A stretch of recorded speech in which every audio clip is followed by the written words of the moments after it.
خلافت راشدہ سب سے اعلیٰ، اس کے بعد پھر خلافت بنو امیہ، خلافت بنو عباس، خلافت اندلس، اور پھر بالآخر خلافت عثمانیہ جس کا مرکز ترکی تھا، وہاں پر ایک خلیفہ ہوا کرتا تھا۔ یہ ساری خلافتیں جتنی بھی تھیں، اس میں بے شمار قومیتیں تھیں۔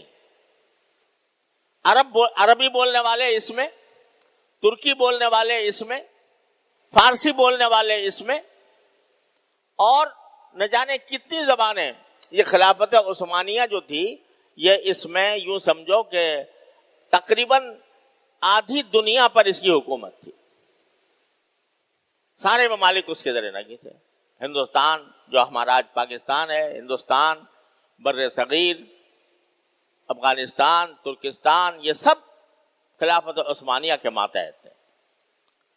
اور اس وحدت کا نتیجہ یہ تھا کہ تمام مسلمانوں کا ساری دنیا پر ایک رعب تھا، ایک دھاک تھی، اور اس کے نتیجے میں کوئی مسلمانوں پر بری نگاہ ڈالنے کی جرات نہیں کر سکتا تھا۔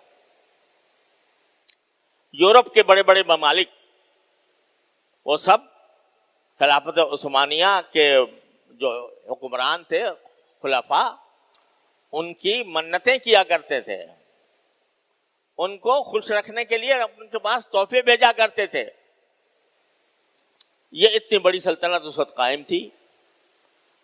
اور میں اس یہ نہیں کہتا کہ تمام حکام ٹھیک شریعت پر عمل کرتے تھے، اس میں بہت سے حکام نے خلافت کے ادارے کو غلط بھی استعمال کیا، اور اس میں بہت سی بدعمالیاں بھی ہوئیں، لیکن بحیثیت مجموعی ساری مسلمان دنیا اکٹھی تھی۔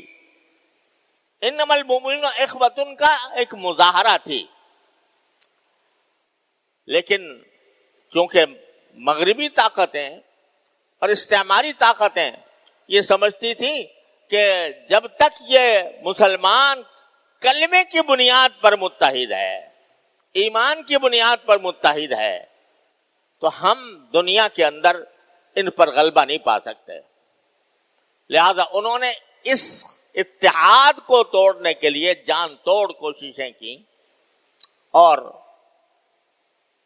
سازشیں تیار کی، اور ان سازشوں کے نتیجے میں خلافت عثمانیہ جو مسلمانوں کے اتحاد کی ایک عظیم علامت تھی، اس کو ٹکڑے ٹکڑے کر دیا۔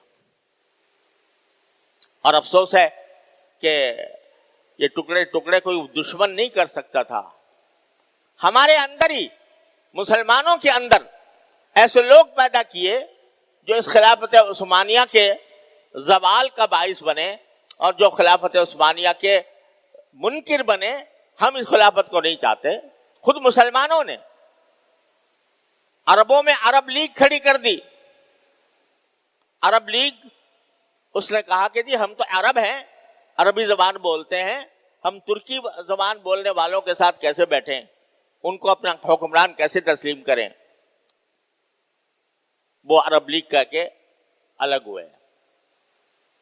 مصطفیٰ کمال پاشا ترکی میں پیدا کر دیا گیا، اور اس نے کہا کہ ہم ترک قوم ہیں، لہذا ہم عربوں کے ساتھ کیسے مل سکتے ہیں۔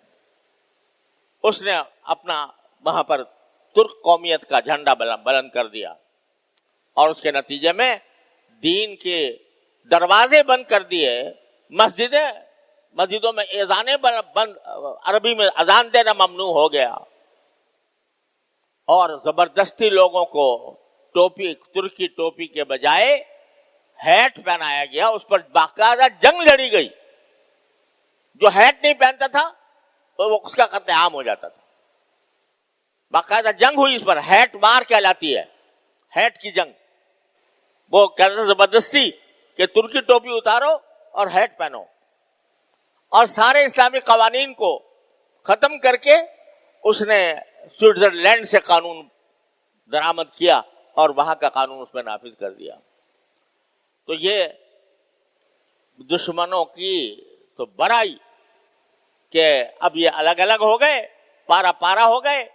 شام جو ایک صوبہ تھا خلافت عثمانیہ کا، چھوٹا سا صوبہ تھا شام، اس کے 4 حصے کر دیے، اردن، شام، سوریا جس کو کہتے ہیں، لبنان، فلسطین، ایک چھوٹا سا ملک، چھوٹا سا صوبہ، اس کے اندر 4 ملک۔ بھئی یہ 4 ملک کس بنیاد پر ہیں؟ ان کی زبانیں الگ ہیں؟ نہیں۔ ان کی نسل الگ ہے؟ نہیں۔ ان کا کلچر الگ ہے؟ نہیں، سب ایک جیسے ہیں۔ لیکن یہ اردن ہے، یہ سیریا ہے، یہ لبنان ہے، یہ فلسطین ہے۔ اس بنیاد پر، یعنی قومیت کی بنیاد پر بھی نہیں، بلکہ ذاتی مفادات کی بنیاد پر حصے بکھرے کر دیے۔ ایک بھائی کو اردن میں بٹھا دیا، ایک بھائی کو عراق میں بٹھا دیا۔ غرض یہ اس وقت سے ہم، جب سے خلافت عثمانیہ کا سقوط ہوا، زوال ہوا، اس وقت سے مسلمان پارا پارا ہو گئے۔ اقبال مرحوم نے ہلال عید، عید کے چاند کو خطاب کرتے ہوئے ایک نظم کہی ہے، تو اس کا ایک شعر ہے کہ چاک کر دی ترک نادان خلافت کی قبا، چاک کر دی ترک نادان خلافت کی قبا، سادگی اپنوں کی دیکھ اوروں کی عیاری بھی دیکھ۔ تو وہ قبا جو خلافت کی سارے مسلمانوں کو اکٹھا کی ہوئی تھی، وہ تار تار کر دی گئی۔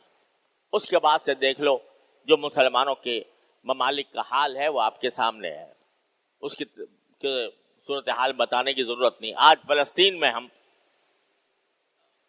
اسرائیل بیٹھا ہے اور فلسطین اپنے وطن کے اندر اجنبی ہیں، باہر سے آنے والے جنہوں نے مذہب کی بنیاد پر، یہودیت کی بنیاد پر اسرائیل کی